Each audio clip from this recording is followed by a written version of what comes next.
Huh?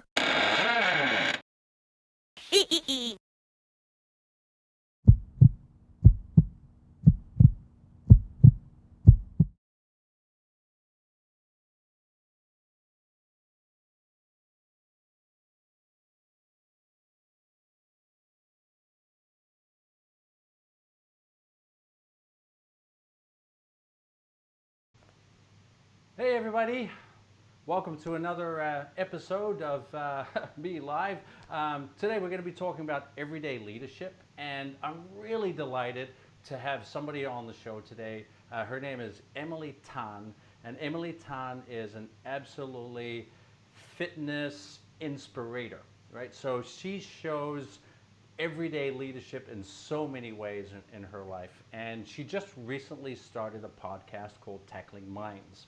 And what I find really amazing about Emily is that apart from just being a podcaster, she's been in the fitness industry for the past 15 years. But most importantly, what really got me was her journey fighting cancer. And we're going to hear all about Emily today because she's on the show with me, which is pretty phenomenal. So I'm gonna bring her in here. Hey Emily, you are now live. You are on the show. How are things? Woohoo! Yeah, Things are slow here in Malaysia. really. Yeah, so in Malaysia we've been on a stay-home order, Uh huh. and it's only been yesterday that anything pertaining to fitness and health are allowed to open for business. Oh wow. Okay. Yeah. Yeah, yeah, yeah. So We just got the announcement. What was it yesterday that they're going to start opening on Friday. Yeah. amazing! Yeah. So Finally, I finally. It's know. been I too know. long, really. Like a lot of my friends are just like, I can't do jujitsu, and they're going crazy at home with their kid, and I don't know if they buy a stuffed animal for that purpose. No, I hear you. It's been insane, and and same for us, right? Because our daughter, she lives in Toronto, right, Kilani, and she's only 20, and she happens to be living in our condo, so it's not so bad. But just the fact that we used to be able to see her like every 8 weeks or so, right? And so from a kind of a parent and a 20-year-old relationship, that's fantastic, right? It's kind of this perfect balance. She doesn't want too much time with us, right? So every 8 weeks is that perfect time. It's been 5 months now, right? So that we've seen her last. So this is a long stretch that we have to do with our kid, and it is not easy. So I can't imagine there are so many people out there who are in the same boat as we are, and just struggling. But she's a rock star. She's handling it really well. Yeah. So and how about you? Like what's going on with you in lockdown? Well, in lockdown, it's been a combination of like living with my dad and my stepmom. And also, for me personally, I didn't really expect to be in Malaysia Uh for as huh. long as I have Okay. because I was in Singapore at yours. And then when I got back, I was meant to be back in the UK and Spain Uh huh. from March. But Okay. I canceled it thinking like maybe it's safer to not travel right now. And sure enough, right after I canceled it, lockdown. I'm like, well, Oh wow. Wow. on hindsight, I was lucky. Yeah. Hey, we got somebody tuning in. We got Terrence. Terrence just said hi. So Terrence is Hi, connected. Hey, Terrence. Terrence. Shout out to Terrence for watching the show. Thank you so much for being on. That's always fantastic. And if you have any questions or anything like that for either Emily or I, feel free to shoot them out. So yeah, that's cool. So we have somebody from Myanmar, Coco Lat. So saying hi. So hello, Hi, Coco, Coco. and look forward to hearing from you again. If you have any questions, go ahead. So Emily, let's start maybe with the conversation, kind of like because of course my viewers might know me, but they might not necessarily know about you. So tell us a little bit about your history. My history? Well, Yeah. what if we start with the history like how you and I met? Because we met Sure. through TRX, We obviously, we right? We did. met through being educators, Yep. and early on, you were like one of my early mentors. Mm-hmm. And like I do remember when I was living in Singapore, you had helped me tremendously in how to get through like obstacles and tough times. And it's not just like situations. I think Mm-hmm. mainly it was dealing with people. Mm-hmm. And over time, I had learned that dealing with people is just like a whole different skill. Mm-hmm. Like we can chase excellence all we want, but if we don't know how to communicate Mm-hmm. our intention and our messages, Yep. then you can study all you want, but if there's no way to convey that, and if there's no way to receive it from other people who just have the same amount of things, if not more, to teach you, Mm-hmm. then it just kind of all goes to waste. So that's one of the main thing why I stuck out being an educator in the Mm-hmm. fitness and health industry, why I stuck to being a personal trainer, also teaching group classes, Mm-hmm. all the while being in a management and business owner role. Mm-hmm. So people are like, I did have friends before who were just like, can you just like pick one thing and stick to it? Uh-huh. So for me right now, I'm like, I'm so glad I didn't. Because if I had only stuck to one thing, Uh-huh. when I got diagnosed with cancer 2 years ago, it would be so much harder for me to just find my leg again. Uh-huh. Because if I attach myself, my identity to just one thing, Uh-huh. that I would be in a whole worse situation than I am right now. And fast track from like 16 years of fitness and health industry experience to now podcasting, it brings back the essence of what I've learned throughout the years, which is communication is key. Mm-hmm. And oftentimes, a lot of us, I guess, maybe not a lot of us, but some of us get shamed from sharing things on their social media, but also sharing things with their friends and family because Mm-hmm. they think I'm going to be burdening someone else with my problems. Mm-hmm. However, maybe those are not actually problems, and you're in your own head. Mm-hmm. You know, same time, struggles can be shared because it used to take us a village to get through things like famine and stuff. Mm-hmm. Like back in the day, no one's really on their own, That's right? right. Even Mm-hmm. cavemen had stuck with cavemen. Yeah. Exactly. So Exactly. we're just social creatures, and I'm Mm-hmm. learning that over time to just shove my ego away, or Mm-hmm. well, maybe not shove them away, but just accept the ego and embrace the ego and merge the ego into like you know you can do good, you can be a Mm-hmm. good one. Mm-hmm. Yeah. Yeah, You but the know. whole premise behind podcast is definitely for, I don't want to throw the word mental health, the two words mental health out because it's Mm-hmm. such a trendy word, but you can't really escape it. Nope. Perhaps spin it in Mm-hmm. the aspect of mental agility. Mm-hmm. So Absolutely, that's right? the Yeah, yeah, premise. I know, especially because I mean, there is unfortunately, right? There is still a pretty big stigma around mental health, right? You know, Mm. I think for a lot of people, mental health is still kind of considered a bit of a weakness, right? It's something that you just have to deal with, right? You know, and there's not, yeah, same for me. A large part of my story was dealing with mental health when I was, when I was a young teenager. I dealt with a disabling anxiety and depression that, in many ways, I had great difficulty dealing with as a kid. And because of that, it really affected the choices that I made in my life. I didn't believe, because I had such tremendous anxiety, I didn't believe I was smart enough to go to university and to do all of these kind of things, right? And it has a long-term effect. And it took me until I was in my 30s, right, to to kind of come to this It realization, takes like, a hey, wait, long it takes time. a long time, and Yeah. without that help, and without being able to speak up and talk about it, it takes much longer, right? It's Yeah. a great, a, And also just a lot more energy, right? Like oh yeah, all that energy that could go into building something constructive uh huh, goes into just trying to upkeep your front, upkeep the mask that you wear all the time, uh huh. especially like in the leadership role in an executive position where it's not just you, but there's like the image of you that you have to continuously keep up. It's like keeping up your Instagram page. That's right. It's work. It is. It's constant, and it never goes away, right? I think that's an important thing for people like you and I to understand as well. It's like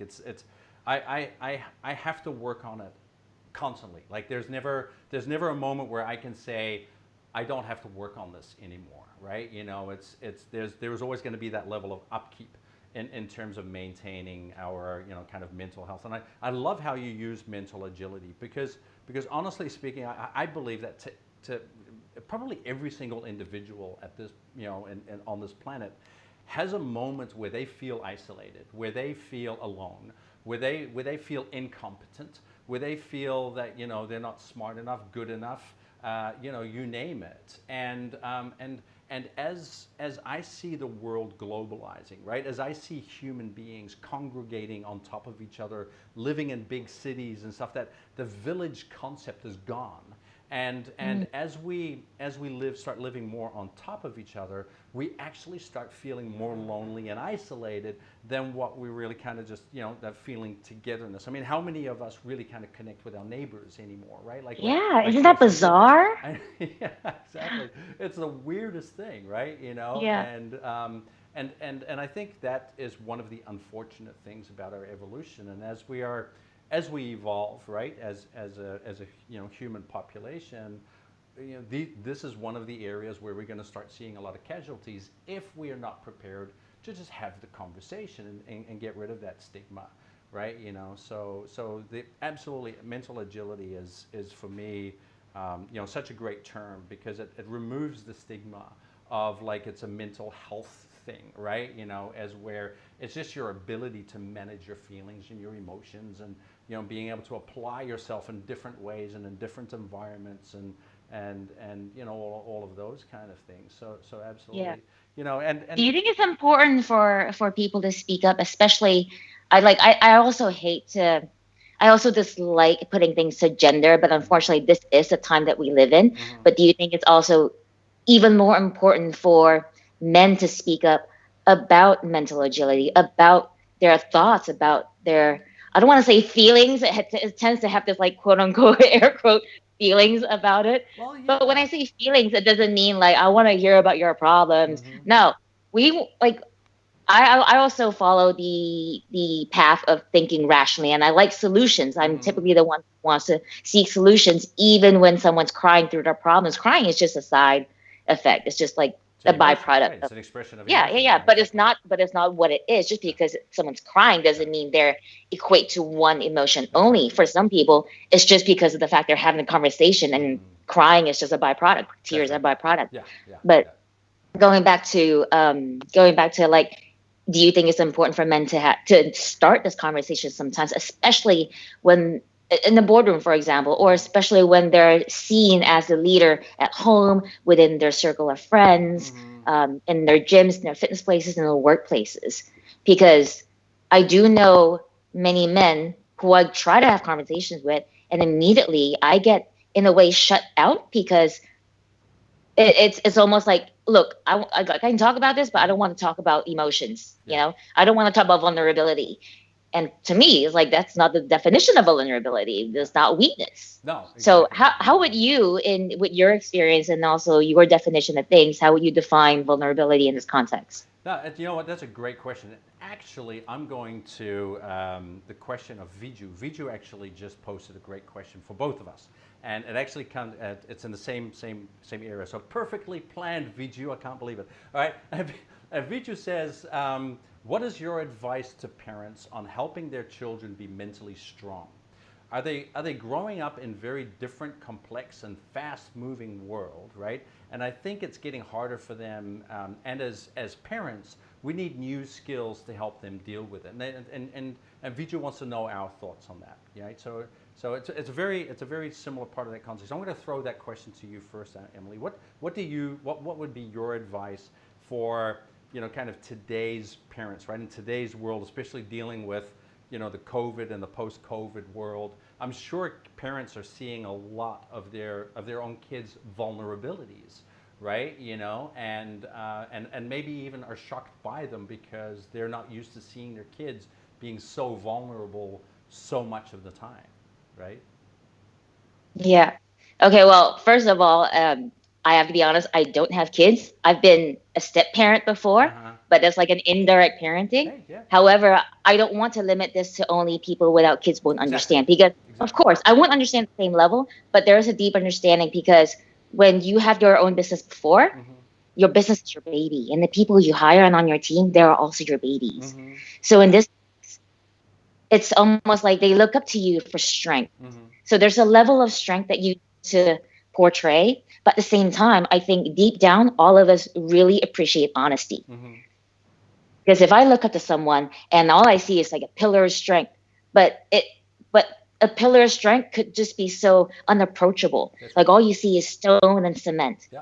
right? So if if I was a kid, and I'll just use this as an example, like how would I like to see my parents as Mm-hmm. well, right? So we bring it back to our experiences as kids. Yeah. I think that makes a big difference as well. If I could see my parent as not just showing me that things are okay, because sometimes I think that's damagingly sheltering them, Mm-hmm. because they need to learn as well. It doesn't mean that they need to share the burden, Mm-hmm. but they need to be exposed to it, and be exposed to critical thinking opportunities. Mm-hmm. And if they get a say in that critical thinking, or like problem solving together, Mm-hmm. and know that, wow, my dad and I are a team, my mom and I are a team, they're asking me for my opinion, I feel included in this, even though I know that they're the ones driving the boat. Mm-hmm. So I think that plays a big part in terms of leadership at home, and demonstrating by actions, by your own behavior, how to be mentally agile.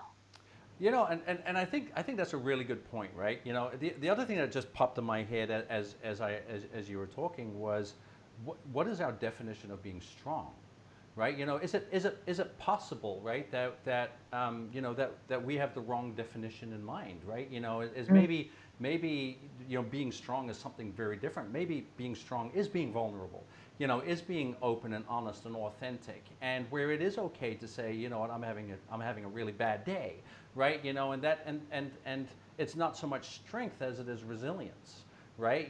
Where it's our ability to be able to take that hardship, allow ourselves to grieve in that hardship, but then also give ourselves permission to bounce back, right, and to let go and to move on. And I think if you think of strength as a muscle, right, as a muscle in itself. I mean, that's how in the fitness industry we build muscles, right? Is by challenging the muscle, make it hurt, right? And then give it an opportunity to heal, and then it becomes stronger and bigger, and maybe that's what strength is really about. So is it that in today's world is coaching our children on how to be resilient, right? And helping them embrace that feeling weak and feeling not good enough, and all of these kind of things are normal, and that it's just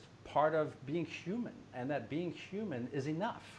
We don't have to be more than being human. We don't have to be superheroes to be successful in Yeah. life. If anything, we just have to strive to be human and be okay with being human, and make a stand up to anybody who believes that we need to be anything other than just a human being, right? And I think that's I important. completely agree with Yeah, you. Yes. yeah. Do you think it also comes down to exposure? Like, what do we expose ourselves to, and what do we expose our loved ones to? Uh huh. And it comes down to like what kind of comic they're reading, what kind of cartoons, what kind of TV shows they're Mm-hmm. exposed to, music they're exposed to as well, Yeah. because all of them play a big part. And there are a lot of like great educational series on YouTube or whatever it is that are perfectly great for kids. And as you were saying that, I think another thing to also perhaps shine light on is I wouldn't say concept, but the true definition of being adaptable. Mm-hmm. Because being mentally agile would be, in essence, having the strength to be adaptable. Mm-hmm. Absolutely. Adaptability is, in my opinion, is just as important as being resilient, right? Is one of those other factors in life that requires us to be the best version of ourselves, and adaptability is a skill, right? And if we can't be resilient, we can't be adaptable. For myself, I use a model, that actually kind of looks at multiple levels in terms of what we really need to be successful in today's life, right? And it starts with wellness. It starts with how we take care of ourselves, and how we take care of ourselves influences how we feel, how resilient we are, and the more wellness that we have in terms of mental health, in terms of physical wellness, all of that kind of overall well-being, that more resilience we're going to feel. And the more resilient we're going to be, the more energy we're going to have to be able to apply ourselves in terms of motivation, learning new things, applying ourselves, having a different mindset, And that mindset then is going to translate into how we apply ourselves on a daily basis, right? How agile we are, how well we're going to communicate, and, all of those kind of factors. And at the end of the day, it all starts with that wellness factor. And I think especially with kids today, I think that is still a large part an overlooked arena, right? In their lives, a lot of kids are still kind of forced to just go straight into academics because that's what parents believe the kid is going to need by the time they're an adult, only to completely disregard how the child might be feeling, right? How healthy they might be, how fit they might be, all of those kind of things. And so at a fundamental level, they're already missing out. And I see this not only in kids, I see this in adults too. I see this, a large part of my leadership development model is also based on that. I also find that companies, even though they might have wellness programs and stuff like that in place, they don't necessarily put the same value to their people being well and healthy and fit and all of that kind of stuff as they might put a value towards skill development and teaching them how to behave as leaders, or teaching sales skills, or so ultimately there's a discrepancy there, or a potential for discrepancy, and very often that's where companies struggle.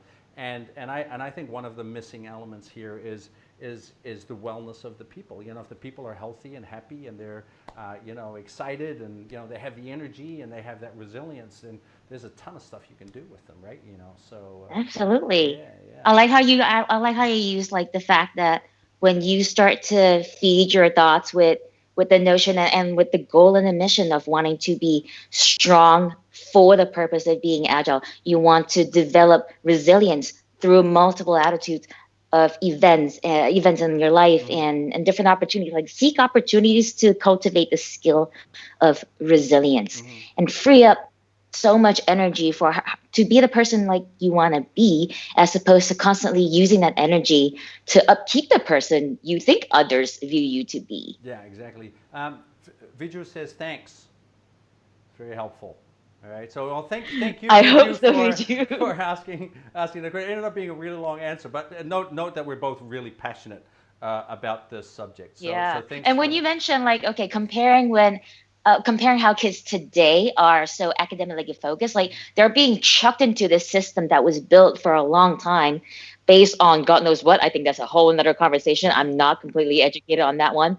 But it's like, it's almost as if, look, it's like there's no choice now. Yeah, It's, you need to go to college, or there's that's right. no way you're gonna make it. No. Which is so baffling, because to think like, back in the day, and also where you grew up in Europe, Yep. in a country where they value critical thinking and creative play a lot Yep. during the formative years. Mm-hmm. So I want to hear about your insight on also how you can bring that creative play back into the adult room today, and that goes into like the boardrooms. Oh yeah, I mean, absolutely. And again, I think one of the challenges, right, is that play is such even from a neuroscience perspective, we know that one of the reasons why we have a prefrontal cortex, right, is so that we can learn through play.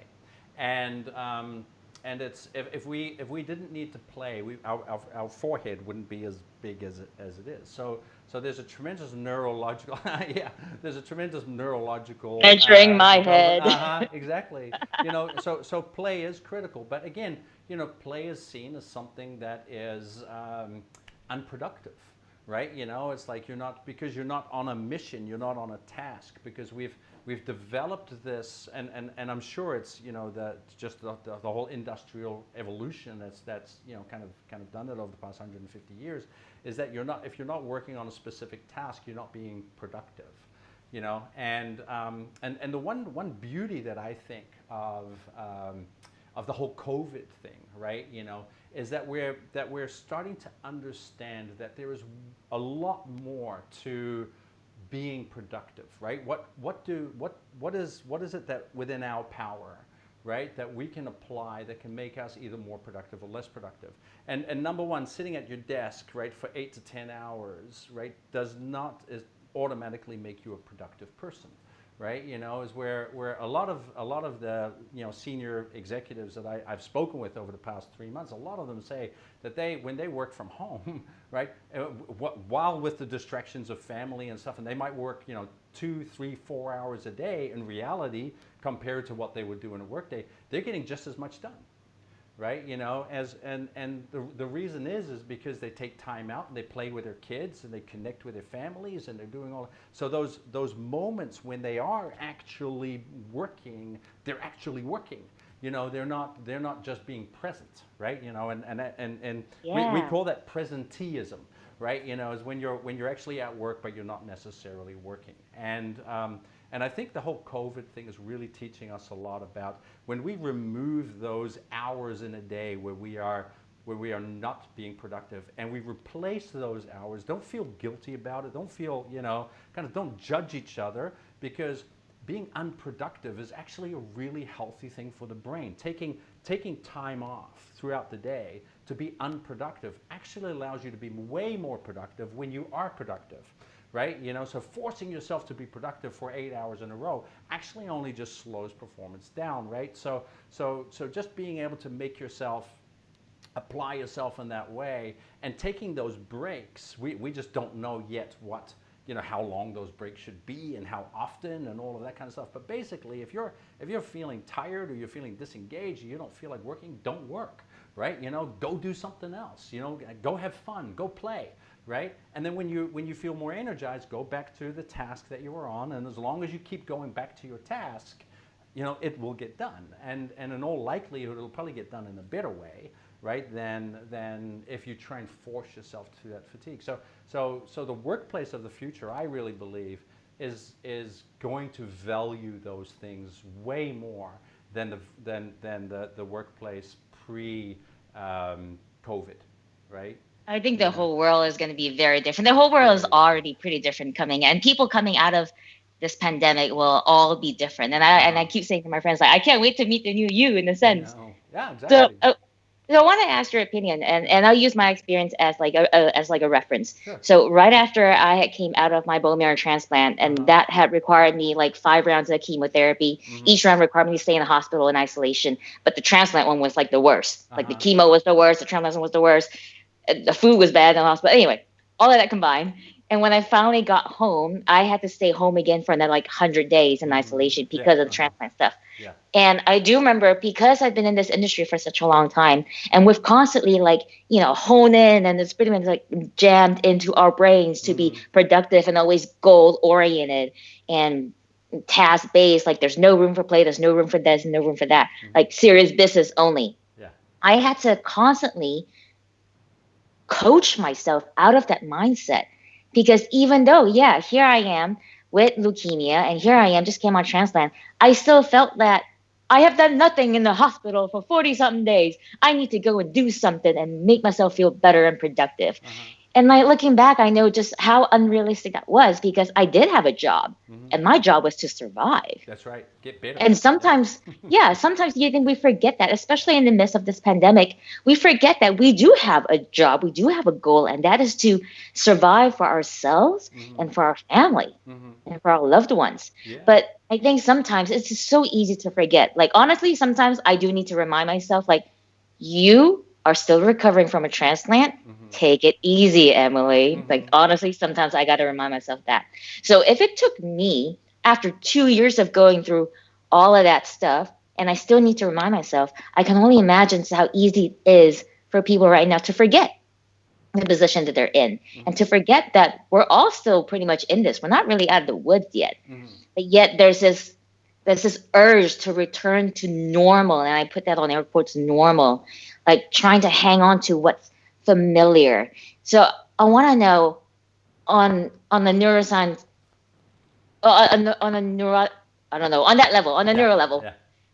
how can we coach our brain to maybe start practicing, or like applying a different pattern, and help us accept the new pattern without the emotional guilt and shame tied to it when we're not meeting our previous like concept of ourselves? Yeah. No, that's a really good question, and that's actually something that a lot of my clients struggle with. Even even high Fortune 500 CEOs struggle with these kind of self judgments, right? And self judgments are of course ingrained in our minds from when we were little children, up to when we're adults. Various different experiences that we have make us create different experiences from our experiences, right? Our interpretations and all of that kind of stuff, and it creates a propensity, right, for self judgment in some people. That hey, listen, for me to be perceived as successful, I need to be able to accomplish this. I need to have that much money in my account. I need to, my kids have to go to Harvard. Whatever that image is that a person has, that to them is, kind of their voice of success. And the one thing that I have learned is that every single human being has the right to write their own definition of success. The moment that we start copying a definition of success that was written by somebody else, or written by society, or written by anybody else, we are not following our own true path, right?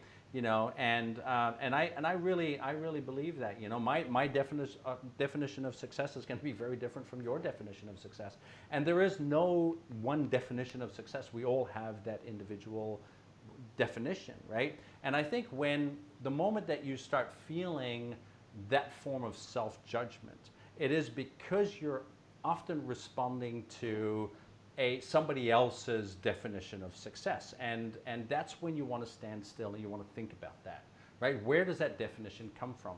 Why is it there, right? And can I break that down? Can I give myself permission to write my own definition of success and live by that, right?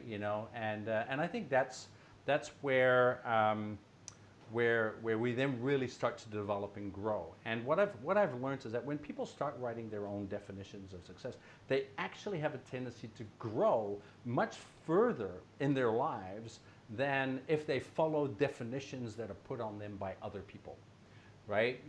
Because they're not exploring themselves. They're not because we all have an immense power. We all have this immense ability to just be the absolute best that we can be, and whatever that is, it's phenomenal, right? Every single one of you out there in the world is phenomenal, and when you allow yourself to then be put in a box by somebody else, you minimize yourself, right? And that's that moment. That's that critical moment where you need to say stop, right? I'm going to follow my definition of success. What is that definition of success? And how can that definition of success help me achieve much more than I could possibly achieve anywhere in this life? And I think that's important for each and every one of us. Yeah. What That about? sounds very unique too, because I think if someone is able to witness how, like, you personally adopt your own definitions of success or for failure, or what the team means or what the leader means, Mm-hmm. then the people who are on your team are exposed to that honesty Yeah. in being authentic. And just as you said that, I was kind of remembering back in the day when we're all like learning how to be course presenters. Mm-hmm. And I remember when I just started out, I don't know how to be a course presenter. I know how to Same. teach a class, but Yeah. teaching a course is like a whole different thing. Yeah. And like learning how to present is a whole different thing. I do remember like I was always so caught up with trying to emulate someone else that Mm-hmm. I had lost my own personality. I had lost my own flavor Yeah. Me in the too. whole thing, Yeah. Me too. right? Yeah. And Exactly. the minute I Exactly. decided, you know what, I'm gonna stop copying people. Mm-hmm. I just need to be me, That's right. adopting this knowledge and just delivering it and being me. That's right. And from that on, everything changed. Yeah. When you start to have fun and enjoying what you do, Yep. your true potential just comes out. Exactly, exactly, and and I think also sometimes, we give other people permission, right, to dictate to us, what that success looks like. When these are the criteria that you need to meet. We see that in performance reviews. We see that so many times in various different assessments and things like that, that you have to fit certain criteria, right? Because otherwise you're not the right fit, or all of that kind of stuff. And one thing I want to say about that is that it's not that you're not the right fit for them. It's that they're not the right fit for you, right? And just find, there are people out there are companies out there are that are the right fit for you, because there are 8 billion people on this planet, right? And if you allow yourself to just be you and be open to whatever your definition of success is, you're always going to be fine, and I think that's a strong component of that mental agility is having that that discipline, right? To and encourage too, to just be able to say, what, I'm not going to follow your definition of success. I'm not going to let you dictate to me what success in my life really should look like. So what if I have $1 million or not? That's not my definition of success. I'm going to follow my own definition, and the truth is every day we are reminded by amazing leaders in this world who do exactly that, who basically live life according to their own drumbeat, right? And that is their definition of success. And we see it today. We see it in the Black Lives Matter movement. We see everyday people stepping up and being amazing everyday leaders. And and these are the ones that we really should be celebrating. It's people like Viju, right? Who's thinking, hey, you know what? How can I use this learning experience to help make my kids, see a different world and be a better world and stuff like that. That's really where leadership matters. Is helping people become the best versions of themselves on a daily basis out on the street. Whether you're a bus driver, whether you're whether you're a parent, whether you're a teacher, whether you're a CEO of a company, we're all leaders in some aspect of our lives, and the only way we can lead, and my definition of leadership, right, comes from John Quincy Adams, which is, if loosely translated, is if you through your actions, if you can inspire people to want to be more, do more, and dream more, you are a leader. Right, and I love that definition, because that applies to every single one of us, every interaction that we have with each other. The fact that you can, turn to your neighbor and be compassionate and be kind, and ask them how you doing, right? And just those that's where I believe leadership is so needed in this world. It's not about the glorified positions of people in world, leadership positions and all of that kind of stuff. That's not where leadership really matters. It's what we do on a daily basis, our own actions on a daily basis. And if every day we can make a positive difference in another human being, that's an amazing thing, right? And all it does is it takes that type of mindset. It takes that type of idea of, you know what, I'm gonna live life by my own drumbeat, and I think that's the reason why I wanted to start this show as well, is because we don't highlight our everyday leaders enough, because we're always looking at these glorified positions as well. That's what leadership should look like, and all we're doing is we're modeling after a definition that's written by somebody else, and let's write our own, and let's create something that's truly amazing, without necessarily being prescribed what that should be by other people. So that's my thinking. So What yeah. what about challenging people who are in a leadership role? Happens all the time. Yeah. So one of my jobs as an executive coach is challenging people. But we do it, of course, within the confines of what they want to improve on in life. So it's getting them to write their own definitions of leadership, getting them to write their own definitions of what personal success means for them, and developing a level of mastery within that, and being okay with following their own drumbeat, right? And having that courage, but also having that humility, right? As Marshall Goldsmith, who is one of the top leaders in executive coaching, says there are really three kind of characteristics that help a leader become a better leader, and that's courage, humility, and discipline, right? If we apply courage, humility, and discipline to just being the best versions of ourselves in an authentic, open, and honest way, where we can kind of write that definition for ourselves. That's when we can be successful in all levels, not just just to the everyday person, but also world leaders, right? Or people who lead companies.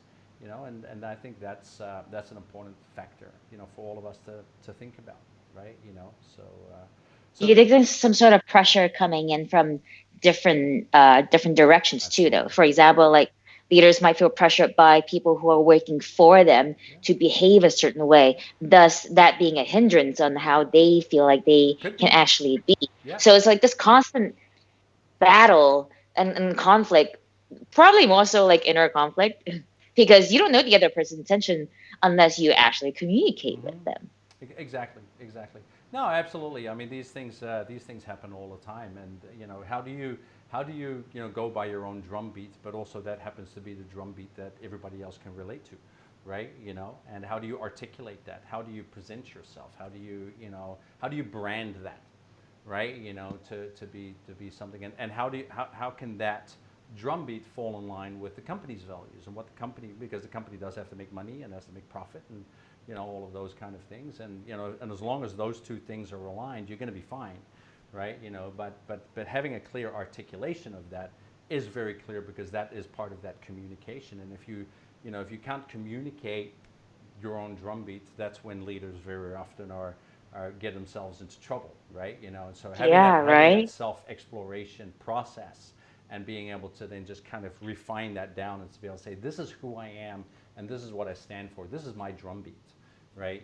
And when we apply that drum beat in various different aspects of business, this is what we can get out of it, right? So yeah, absolutely. So How healthy do you think it is to stay curious about ourselves and to stay curious about other people? how healthy? Yeah, how healthy is that for our brains? Curiosity is again, I mean, that's part of that play in our brain, as long as we can do it with compassion, and we can do it with empathy, and a desire to be connected. It's a very healthy thing. I think that the problem is that when we confuse curiosity with judgment, right?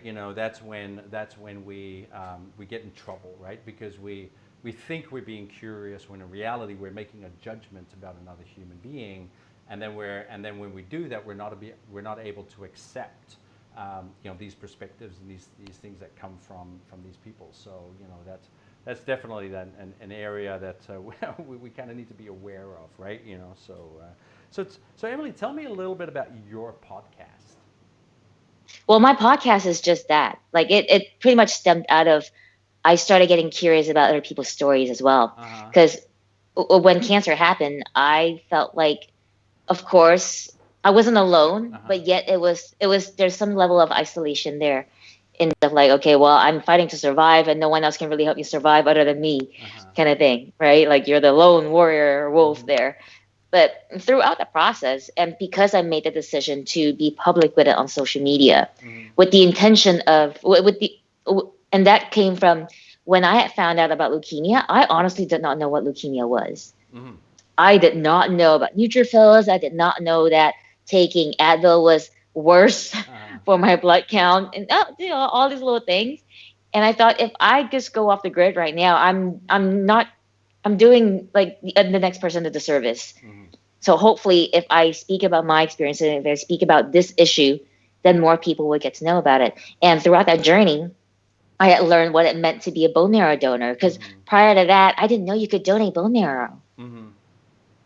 And raising awareness for that, it means that there are people who could be cured and saved from getting a bone marrow transplant. And also understanding that to be a bone marrow donor is not as easy as it sounds, because it doesn't just come to blood type. It comes down to like your DNA sequencing Yeah. and your ethnicity. Mm-hmm. And then like further learning that people who are not Caucasian have less of a chance in finding a donor match. Like all of these things combined, I realized, wow, I feel like I've acquired a lot of information, and these information are really good. Mm-hmm. And it would be like such a disservice if I don't find a way to convey that. Mm-hmm. And social media can only do so much because of algorithms and like your level of following. And also, people go to social media for like a different purpose. They go there for light-hearted entertainment most of the time. Mm-hmm. And the stuff that I speak of is no way light-hearted entertainment. Yeah, yeah.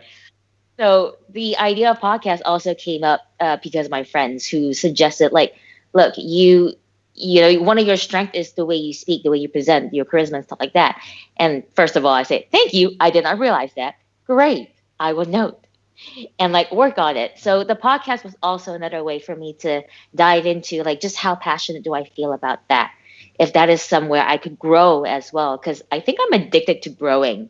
Mm-hmm. Like not a negative way, because I know that anything that we're addicted to, if we tie the word addiction to, Mm-hmm. may be perceived as a negative. Like Mm-hmm. you could be addicted to kale. I don't know Mm-hmm. whoever does, but No, I don't know anybody addicted to kale. yeah, I know.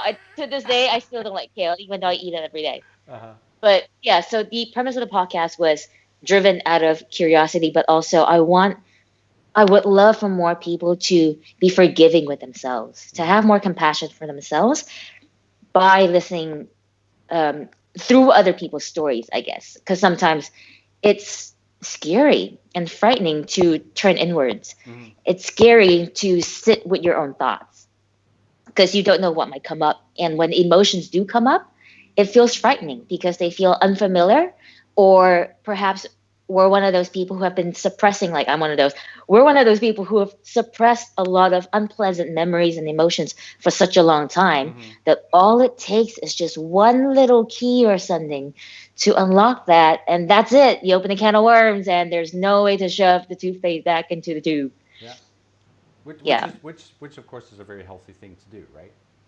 Yes. Yeah. And I learned along the way that is healthy. Mm-hmm. And I felt like personally for me, I just need to not give up and continuously tell people that, hey, I may cry when we have this conversation, but rest assured, I am fine. Mm-hmm. I've mastered how to talk when I'm crying Yeah. and to ensure that I'm understandable when I cry Absolutely. and talk. Yeah, absolutely. I feel the same with me.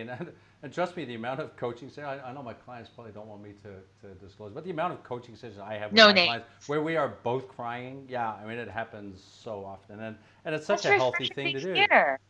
That's Yeah, refreshing to hear. absolutely. Yeah, but And absolutely. It's perhaps even the thought of like seeing a psychologist, mm-hmm. because I honestly never believed in seeing a psychologist until after cancer. And Mm-hmm. even about 3 or 4 months after cancer, I still didn't feel like I need to see a psychologist. But it was only when I started to address, look, Western medicine is Western medicine. I'm not educated in Western medicine, and there's only so much I can do. I can only follow and pray and hope that it works. Yeah. On my side, what can I do based on my decisions? And that's to look into my own nutrition, look into my own physical training, and also look into my psychological training, which Mm-hmm. I have not given it that much attention Mm-hmm. throughout the entire time. And even though I went in to see a psychologist without the expectations of first of all, some people think going to see a psychologist means you can't fix it yourself and you need to go see somebody else to get it fixed. Mm-hmm. Two, that you're weak with your own thoughts and emotions and you need somebody else to like tell you what to do. So I think these are two big myths. And if you go into a therapist with those type of expectations, then you kind of fish that type of reaction, Absolutely. Well, right? I it's went in more with like curiosity and like, okay, I'm here. uh-huh. This is what I want to do. I want to understand how I can be helped in this room, Absolutely. Yeah. And and just what be was willing to your be guided. yeah, what was your experience? My experience is that I did not know I had so much to unpack. Mm-hmm. Like, because I think I have a nature of, oh, well, this didn't work. Let's look for a next solution. Well, that didn't work. Let's look for Mm-hmm. another solution. But I don't know if I ever kind of turned inward to ask myself, is this something I want? Mm-hmm. Sure, that is a solution, but is that something I truly want for myself? That was a question I had a lot of trouble. Like I never asked myself. Mm-hmm. So I learned throughout the process that there were a lot of events that happened in my childhood, my teenage years that I never addressed, Mm-hmm. that I thought it was solved because I did not think about it Mm-hmm. and I didn't let it influence my emotions and Mm-hmm. my behavior. But I was wrong because subconsciously it was influencing my decisions and the people I was attracting Mm-hmm. because of those mental crutches subconsciously. Mm-hmm.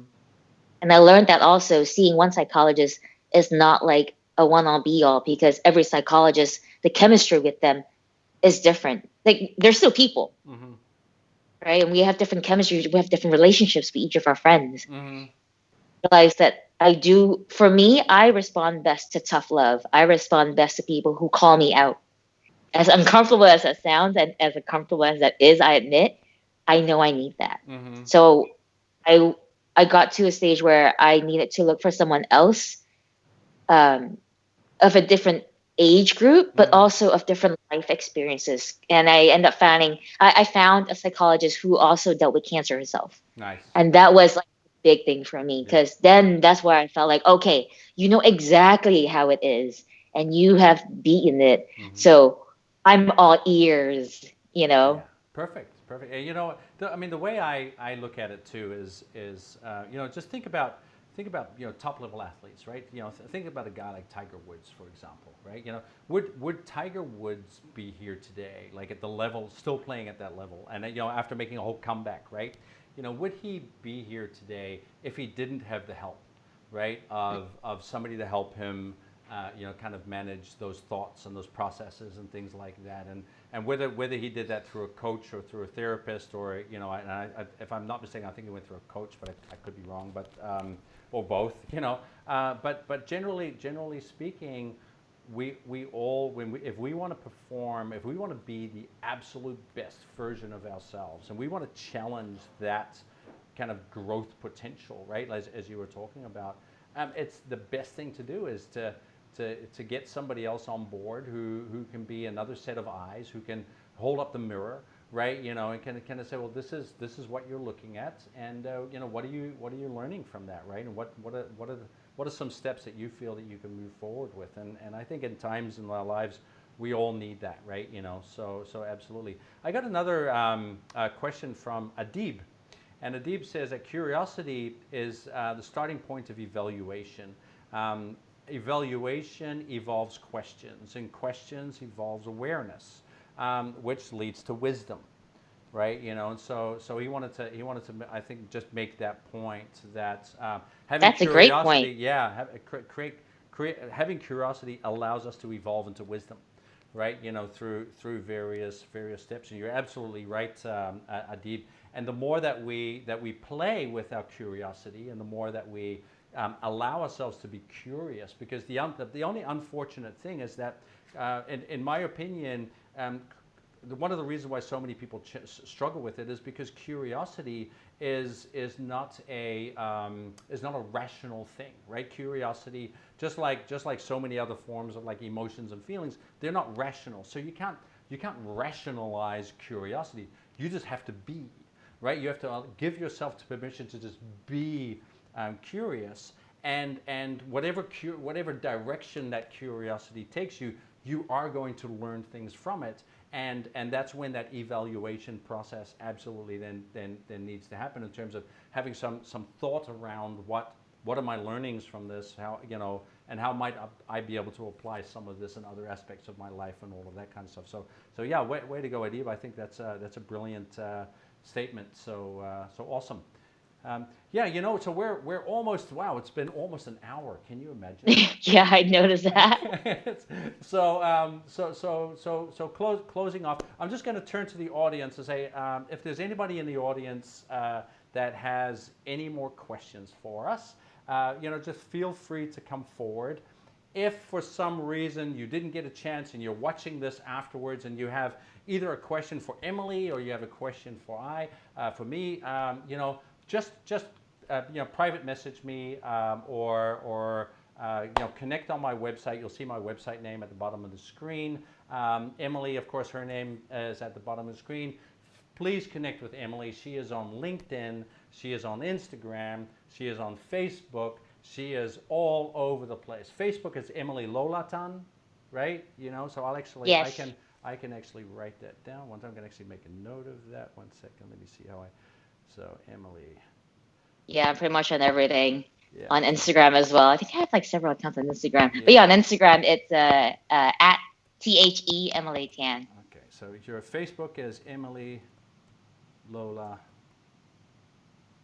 Tan. All right. So I'm just going to add that. All right. Awesome. So we're popping in here. Here we go. Emily Lola.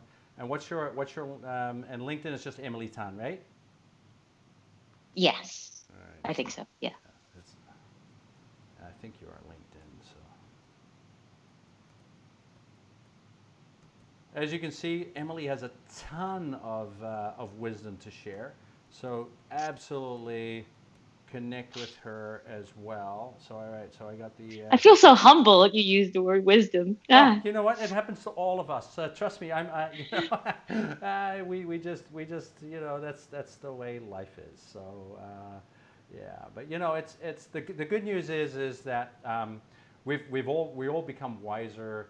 Basically, wisdom just means that we've had more opportunities to fail and make mistakes and learn from them. So as we go on in life and grow and try, we I guess invariably become wiser. So you know, absolutely. So you know, so Emily, thank you so much for coming on the show.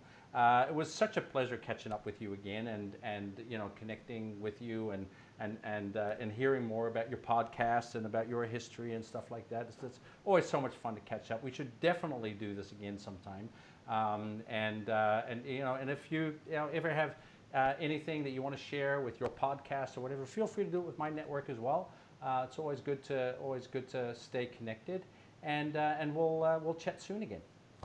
Yeah, thank Yeah. you so much. I think the podcast would be perfect because the podcast was based on the premise of cultivating resilience. Yeah, yeah, exactly, exactly. Well, you know what? If you're more than welcome to turn this into a podcast. If you this broadcast, Yes, yes, you know, yes. And for if those you of you want to, watching, the podcast is called Tackling Minds. tackling minds. And Yep. yeah, and you can find it on iTunes, on Spotify, Stitcher, Overcast, pretty much anything that has podcasts right now. Eh, I'm on it. awesome. I'm actually going to just pop up your tackling minds right now. So this is Emily, right? So tackling minds is the podcast.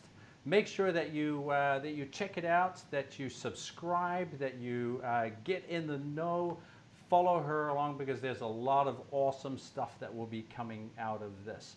So this is all for me today. I really hope you enjoyed this episode of Everyday Leadership. And logging off, I want to also thank all of the viewers and everybody that was online. So nice to see you guys all online and asking questions, which is absolutely brilliant too.